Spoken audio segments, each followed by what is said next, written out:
To Beyond the Textbook, Multiple Means of Representation as a Path to Removing Barriers. My name is Christine Scher, pronouns are she, her, and I am the Senior Instructional and Learning Accessibility Specialist in the Office of Distance Learning in the School of Professional Studies at Northwestern University. My main focus in my role is to support my colleagues who are developing online courses and ensuring that those courses are aligning to best practices for digital accessibility and universal design. And we'll pass it over to my colleague to introduce herself. Hi, everyone. My name is Lauren McKean-McDonald. I am the Open Education Librarian at Northwestern University Libraries. My primary responsibility is to work with faculty and instructors to find and create suitable OER or open educational resources for their courses. I also have a special interest in open pedagogy and can assist instructors to develop lesson plans and curriculum that utilize the power of open licenses. In addition to open education, I also support an academic department. So I support the research and teaching needs of the Communication Studies Department as their library liaison. Okay. So to start off, what do we mean by multiple means of representation? This UDL pillar is really about how the instructor is presenting information to students. It asks that instead of presenting a piece of information in a single format, like a textbook or a video, you present it to students in multiple ways through text, audio, video, images, interactions, and more. So why do this? But to quote CAST, which is one of the leading organizations on UDL research and professional development, there's not one means of representation that will be optimal for all learners. For example, not everyone is going to learn best from a video.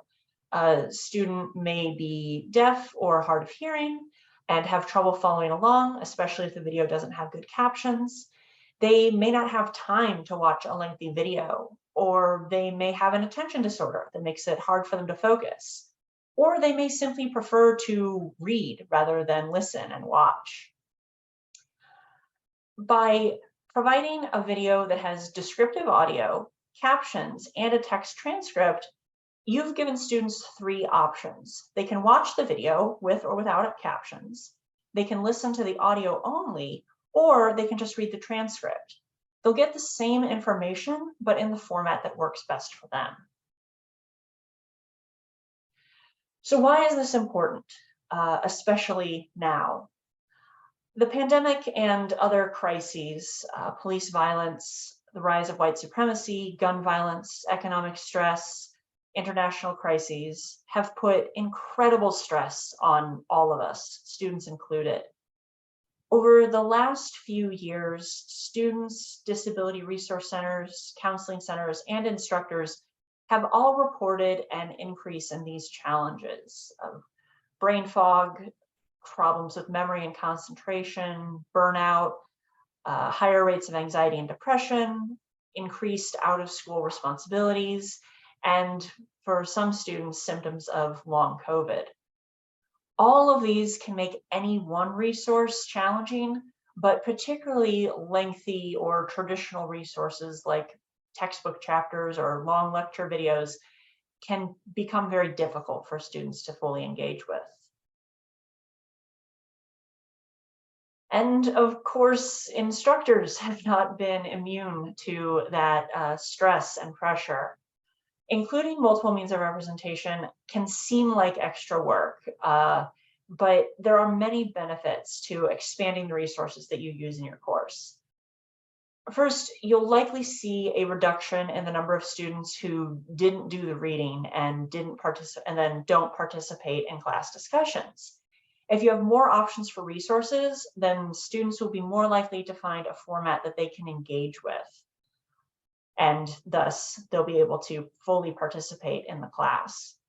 Second, you can start to build up a library of resources to use in the future, either by crowdsourcing resources from students or developing your own resources that you can reuse, such as short videos or graphics that you can continue to use across multiple courses.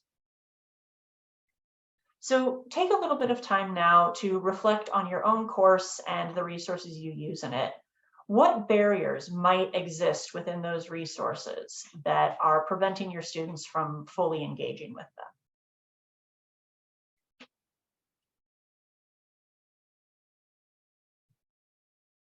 Right. And now Lauren is going to start talking about some of the practical implementation of all of this. Thank you very much. So now it's time to dive into some practical applications of multiple means of representation within your classes. There are many strategies for updating your courses, and some take more time than others. So in thinking about the best way to share these strategies, we decided to organize them as things that you could do before, during, and after your class. Some of the tips will fit roughly into these categories or could be done at any time during your course creation and instruction. So we encourage you to implement the strategies we'll share at whatever point makes most sense to you. As you may have learned through looking through the Practicum content so far, we're taking a +1 approach to UDL. So when you think about your course materials and various representations or ways of presenting information, pay attention to those areas in which you're presenting information in a single stream. In other words, when are you providing or presenting content in just one way? We'll use that as our starting point to begin making updates. Okay, so to get started, review your course interactions and materials for any single stream elements that you're currently using. When it comes to course materials and representation, some examples include lecture notes that are text only, slide decks without accompanying notes or AV components, or instructor created video clips without transcripts. Once you've done a mental scan on all of the single stream elements, next consider how those interact with the student barriers or pinch points that you've witnessed. Updating your course materials can take a lot of time, so try to focus first on the ones that you know will make the biggest difference in your students' experience. Updating your class to align with UDL principles is an iterative process, and so if you start small, that's great. Start with what's manageable for you. The goal is to expand into just one new medium, modality, or expression. All right, so let's go through a quick example. Let's consider a math professor. She uses primarily text-based materials. So she has a textbook, lecture slides, and then some notes to accompany problem sets. The students have access to a physical non-ebook version of the text, and then the rest of the materials are posted within the learning management system for students. So she's identified 3 sections of the course in which the students consistently struggle, and she's trying to think of ways where she could expand into a new modality or medium. So the question is, what are some possibilities for additional streams of content in this situation, knowing what we know? In the past, talking to other faculty and instructors, some ideas that have come up include recording short concept videos, particularly on those concepts that the students are struggling with, incorporating interactive exercises, maybe within the LMS, possibly using Padlet or Menti or another engagement tool that students can access in order to ask questions and get some interactions going between the students. And then let's look at a real life example. So this is a screenshot of a video created by Professor Gilbert Strang at MIT. Professor Strang has an assigned textbook and has created short lecture videos to accompany sections in the text. His videos are chunked between 10 and 20 minutes and are posted on the MIT OpenCourseWare site. For anyone who's watching this and listening to this, if you haven't checked out the MIT OpenCourseWare site, I really encourage you to do that. MIT has been a leader in the open education field since the beginning. And so they have a lot of great free open resources that you can begin using and adapting in your classes. In this case, each video has closed captioning as well as an option to download the video or transcript. So it can be watched and read without an internet connection. Some benefits of this approach are that the videos and other resources were developed over time. So this isn't something that, if you're feeling inspired by this, that you have to go out and record all of the videos to go along with each section of your textbook. This is something that you could do a week at a time, a month at a time, a quarter at a time. So once you create those videos, they are going to be a resource there for you for many quarters and semesters to come. Another benefit is that the transcript is keyword searchable so that students can jump to a specific point in the lecture to do targeted studying, which has shown to be very helpful for many students. Slide. So if you'd like to eventually add new streams of content for every section of your course, you could start by creating a chart to organize those changes. This is an example that has been adapted from the book Reach Everyone, Teach Everyone, Universal Design for Learning in Higher Education. And so what they've recommended in that book is to create some sort of visualization, and you could list out the section of your course, each section, a particular element within that section, the format of the content as it currently exists, and then some possible UDL alternatives for that content. And you don't have to, land on each of those possible forms of UDL content. This is something that you can just gather up resources, include them there, and then decide once you have a list of them. Now I'm going to pass it back to Christine, and she will talk about different modalities. Yeah, so as we've been discussing, the central feature of multiple means of representation is presenting information in different modalities. And there are numerous options, especially when you have an online course site that you can utilize. Text, video, audio, graphics, interactions, and websites can all be used during class and assigned as out-of-class resources. This can be kind of overwhelming, but you don't have to use every single modality for every single resource. You can be selective based on what makes the most sense for your material and for your class. As an example, when Lauren and I were creating this presentation, we chose to include text and images, as well as audio and video in the form of the two of us speaking. However, we chose not to include any pre-recorded audio or video, such as a YouTube video embedded in our slide deck, because from experience, we know that playing a video like that into a recording and then having it played back, it's not a great experience. It doesn't play very well. Even though there's a lot of really good videos or podcasts on UDL, we made the decision that it wouldn't be right for this format. So you don't have to use every single resource that's available to you. Think about what is the best fit for the class that you're creating. So, like I said, this can kind of start to sound overwhelming. Finding a textbook for a course can be a challenge. Now we've added in the possibility of every other type of media. And this can make the process seem almost impossible. So to make it feel a little less daunting, here are a few places that you can start looking for resources. The handout that's attached to this presentation will have links to a lot of these available. So the first one that I want to talk about is Crash Course. This is a long-running YouTube channel with numerous video series on a huge variety of educational topics: history, math, chemistry, philosophy, linguistics, and so much more. They range from service level introductory videos to very deep dives into very specific topics. They tend to be pretty short, about 10 to 20 minutes each, and be easily embedded into your course site. There's also TED, TEDx, and TED-Ed talks. These are talks that are put on by experts in a wide variety of fields. Very commonly, you'll see business, psychology, philosophy, popular culture, but there are talks on just about anything you could imagine. These can also be a really great resource for students. One thing to be aware of is that TED Talks put on by the specific organization are highly accessible. They will have both captions and transcripts, usually also in a wide number of languages.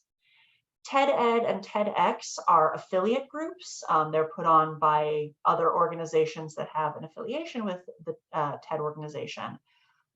but they don't always have the same level of accessibility built in. So if you're using one of these talks, be sure to check and see what kind of captions or transcripts are available. There's also OER libraries. Open educational resources are openly licensed, free teaching materials that are intended to be widely distributed and modified to fit the particular needs of instructors. These are often available through university libraries, as well as some OER-specific digital libraries like MIT courseware. We've linked to a few other options on our handout as well. Another good place to look for resources are industry blogs. Look around at blogs related to some fields that your specific area of study that your course can lead into, and see what people are talking about. This is a great way to share information with students about current events, the job market, and a lot of these blogs will have not only text, but graphics and sometimes video or audio as well. And finally, another good resource to check out is NPR podcasts. NPR has a huge library of podcasts that are very well edited and produced on a wide variety of subjects, business, science, culture, and current events. So if you're looking for some audio to include in your course, that can also be a good resource to check out. Finally, when you're looking through your sources, the format and modality isn't the only thing that you need to consider. There's a couple other elements to factor into this as well. First, how old is your resource? And is something more recent or relevant available? Very often it's easy to kind of fall into the habit of using the same resource semester after semester, year after year, because it's familiar, it's comfortable, you know the content very well, you know how to teach it, and it's easy to just sort of keep moving forward with it rather than look for something new. And older resources are not necessarily bad. There's a lot of seminal works in different fields that were written 10, 20, 30, 50 years ago that it's important for students to be familiar with. But it's also important to take a look through your resource list and make sure that the information and resources you have there are the best ones for students and not just ones that you're keeping because they're comfortable. In addition, look at who is creating your resources and who is and isn't represented. Are all of the authors or video hosts white or cisgender men or white cisgender men? What does that tell your students about who is welcome in the field, about whose voice gets to be heard? Make an effort to try to find sources from a diverse spread of creators so you get more perspectives, more voices, and all of your students are able to see a future for themselves in the field. And with that, I'm going to pass it back to Lauren to continue talking about before class prep. Thank you. So some additional quick tips that you can implement before class. The first is to make your course material requirements available to students in a timely manner. The 2008 Higher Education Opportunity Act requires that instructors provide course material information in a timely manner so that students can have the opportunity to understand the costs of a given course, and it also gives them time to comparison shop for texts. This enables them to be prepared on the first day of class. If they know what materials are going to be assigned and they have the opportunity to look for them, then they can purchase them ahead of time or gain access to them through the library and be prepared. In addition, if a student has a disability and needs special accommodations, the conversion process of print materials to accessible digital materials can take time. So for instance, if there is a student in your class who needs a Braille version of your course materials, they need to know that ahead of time so that they can work with the accessible office on your campus to make those materials accessible. When you're listing course materials, be sure to list all editions of the textbook that are acceptable.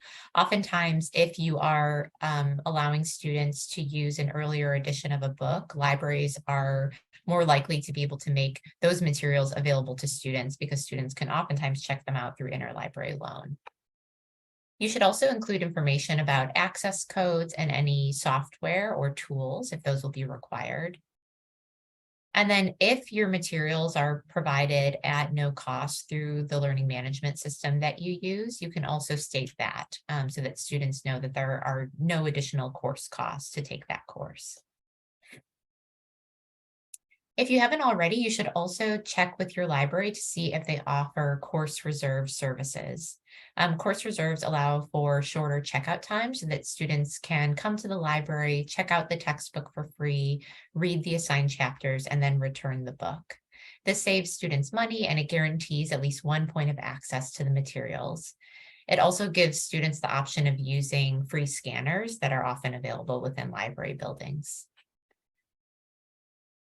Also before class, it's good practice to post your lesson goals.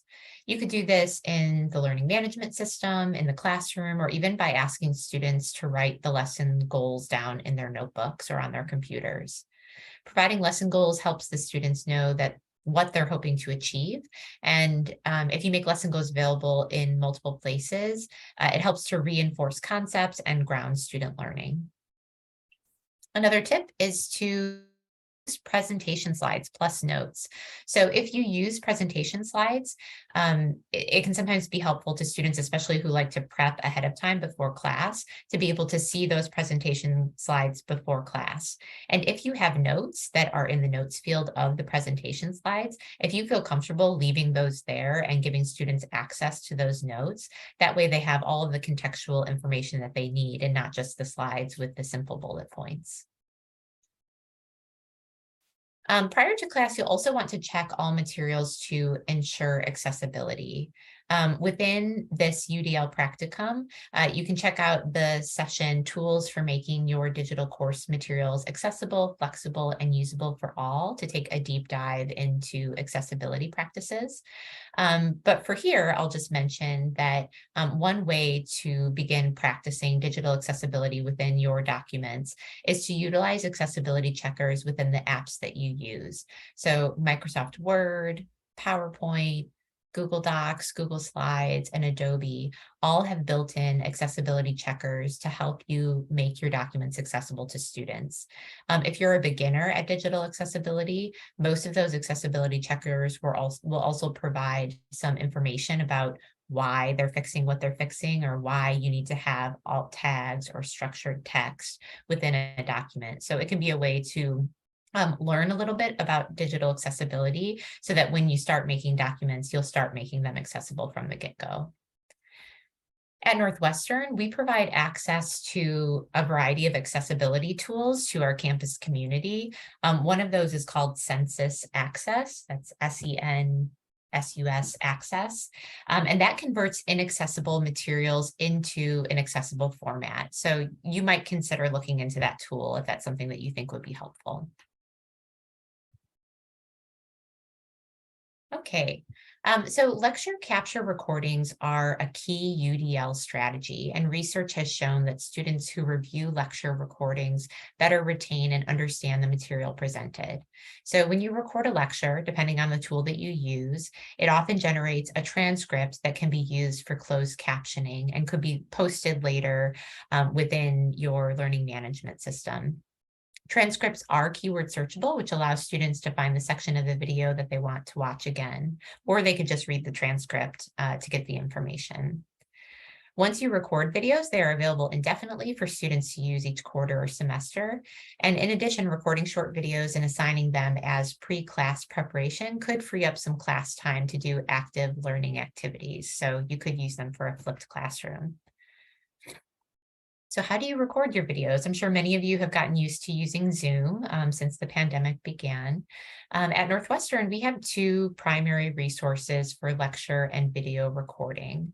The first is Panopto. So Panopto provides live and on-demand video options that students can access and then watch later via their web browser.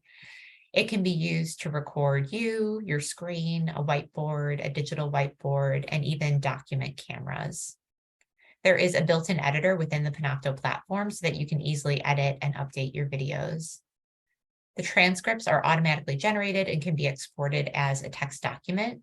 And then videos have the capability of being integrated within the LMS so that you could record a video and then send that straight to your LMS course. As for video production, many universities are also offering what is sometimes called one-button studios or video production studios. And those give faculty and instructors the ability to create professional quality instructional videos without the need for in-depth training. At Northwestern, we have a video production studio, and it gives instructors two recording options. The first is lightboard mode, and the other is self-service mode. So with lightboard mode, that's the screenshot here on the right. That utilizes a glass chalkboard that uses light to allow users to face viewers while writing and recording a lecture. This tool was created by Northwestern engineering professor Michael Peshkin, and the board is videotaped in mirror reflection, so it gives users a quick and easy way to communicate technical subjects, equations, and sketches, all while engaging with the camera and the viewers. Our self-service model is also available, and that offers an easy way to record a presentation or lecture, deliver a research presentation, or to create an instructional demonstration video within a studio space. So you have the space to yourself and you can close the door. I've also seen many faculty use a video production studio or one-button studio to create an assignment where they have the students go and use the studio themselves. So reach out to your IT or digital learning team to learn more about your options for video production at your institution. All right, so during class, here are some other quick strategies that you can offer during class. The first is to offer visual imagery or mnemonic devices when explaining concepts. There's a simple example on this slide, and anytime really that you can offer some sort of image or mnemonic device, it could be helpful. Embed new ideas in familiar contexts. So when possible, draw on art, music, or popular culture. That is often, those are often things that are a little bit more sticky in our minds. This third option is to use a Google Doc so that students can crowdsource lecture notes. I love this idea. It's something where at the beginning of a quarter or semester, you can create a Google Doc and then give the link to students and give them editing power so that they can begin taking notes during lectures. It can be a useful ongoing documents for the students to reference, and it will also be illuminating for you as an instructor to see how the students are interpreting your lecture. And it could give you an opportunity to see points where concepts aren't quite clear to students or where you may need to explain a little bit more or clarify. And now I'll pass it back to Christine to talk about after class. Yeah, so some of these ideas are things that we've already touched on before. A lot of these things can be done at a variety of points throughout the course experience. One thing that we really encourage is to reinforce learning by sharing materials online. That way students can come back to things after the course is finished, access the course site in your learning management system, and look back at lecture notes or a slide deck or a lecture capture recording. So related to that, posting your lecture notes after the class is also really good if you don't have a slide deck or other notes prepared in advance of class. Sharing anything that you might have after class can really help students remember what they learned during the course and refer back to. And this could be an outline, class notes. It doesn't necessarily have to be slides. You can ask students to share resources that they find. This is a great way to encourage students to be more engaged in the course, to develop their research skills, and those are resources that you can filter through and then use the best of them in future classes. And you can also, take note of where students seem to be struggling. If you are getting a lot of questions either in class or outside of class about a particular topic, use that time to, maybe record a quick 2-minute video explaining the concept in more detail to help clarify those questions. That will help your students right now, but then you have this video available to you for the future anytime that you teach this course. And you don't have to wait for students to ask questions in the future. You can just provide that video up front as additional viewing. And finally, we want to touch on some issues of multiple means of representation and how it can be used to support students who are dealing with the mental health and stress issues that we've been addressing. These are strategies that you can apply pretty much at any point in the course and are based on some of those trends that we talked about earlier as we continue into the however many years of the pandemic. So one thing that can be very helpful is to provide information in smaller chunks rather than having a 30-minute video, maybe have 3 10-minute videos. You may also need to repeat information more than you would have previously. If you have a deadline listed in a course syllabus, you may also want to repeat it at the course session when you all meet, or send out an announcement about it in an online course to remind students that it's coming up.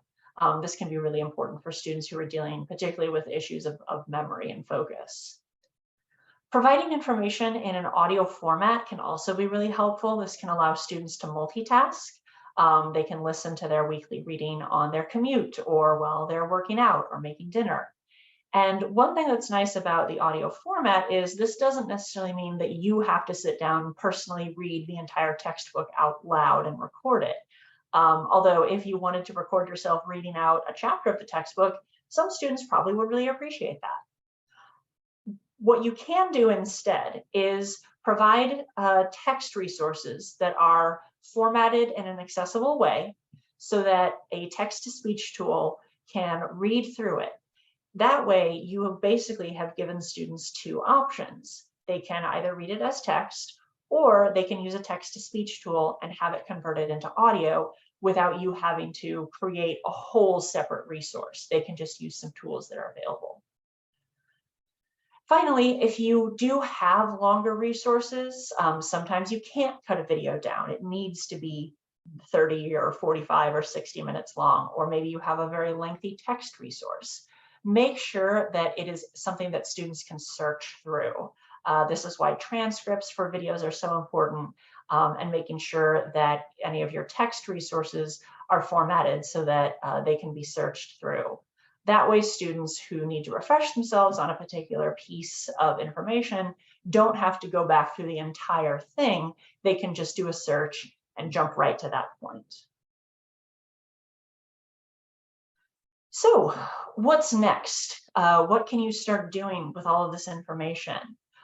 First, if you would like to learn more about multiple means of representation, we recommend checking out the resources that we have on the handout that goes with this presentation.